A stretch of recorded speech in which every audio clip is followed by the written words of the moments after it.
এত সমস্ত সংসারে বেঁচে গেলে কি লাভ করতে পারি?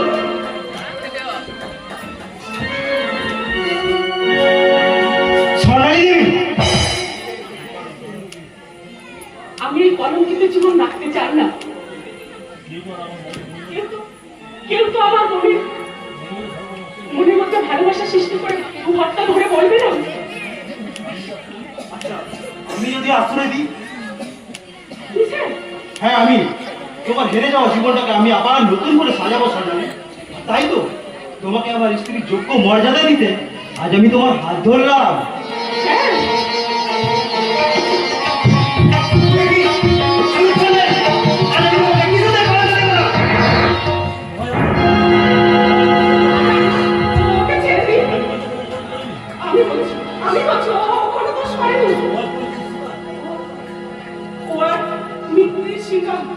পরিস্থিতির শিকার? হ্যাঁ স্যার, আজ আমি পরিস্থিতির শিকার। অপরাধী জানি না কিবা তার অপরাধ, বিচার হয়ে যাবে। এমনই বিচারের সাজাপ্রাপ্ত আসামি আমি। কিন্তু এখানে কেন এসেছো? এখানে? হ্যাঁ, সেখানে এসেছিলাম। আমার হারিয়ে যাওয়া অতীতটাকে খুঁজতে এসেছিলাম স্যার। কিন্তু এখানে এসে দেখলাম আমার সেই হারিয়ে যাওয়া অতীত আজ নতুন বর্তমানের সাথী হয়ে আমার ভবিষ্যৎটাকে অন্ধকারে ছুড়ে দিয়েছে স্যার। এসব তুমি কি বলছো স্বরূপ? আজ তোমার পরিচয় যাই হোক না, একদিন তো তুমি ছিলে ভদ্র সন্তান। ভদ্র সন্তান? না স্যার, না স্যার, না। আজ আমাকে ভদ্র সন্তান বলে মৃত্যু করবে না। আজ আমি একটা মাতার লম্পট চরিত্রহীন। আপনি ভুল জেনেছেন স্যার, আপনি সম্পূর্ণ ভুল জেনেছেন। আমি একটা মাতাল লম্পট চরিত্রহীন। আমি স্বরূপ স্যার, না বড্ড ভালো মানুষ। ওকে বিয়ে করে আমাকে ভীষণ খুশি হবে স্যার, ভীষণ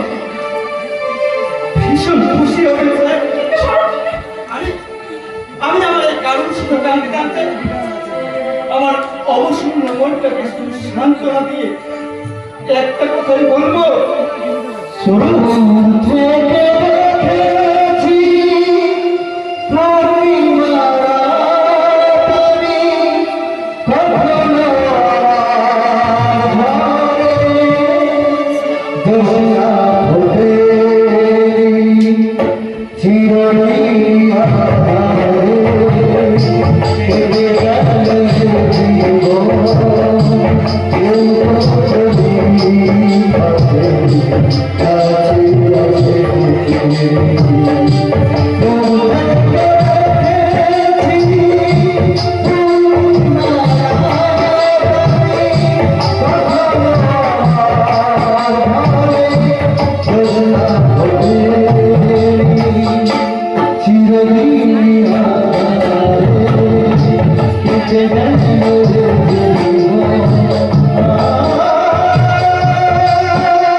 বলো সোনালি, আজকে চুপ করে আছো কেন? বলো সোনালি, বলো।